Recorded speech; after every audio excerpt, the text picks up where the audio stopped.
how to convert image to PDF on iPhone.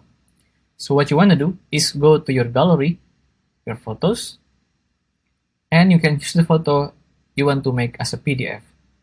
And you can choose as many pictures as you like to make it a PDF. And here I want to choose these 3 pictures.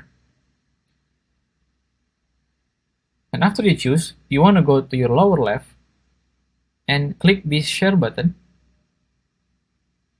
And you want to scroll down and click print. After that, you want to click share again at the top of your screen. And you want to choose save to files. And here, you can choose anywhere you want to save the PDF files.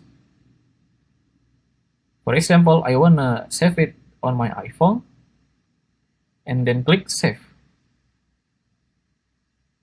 And you want to go to the files, the application name files. You want to open it and click where you save your PDF. And there you go. If you find this video useful, please consider like and subscribe.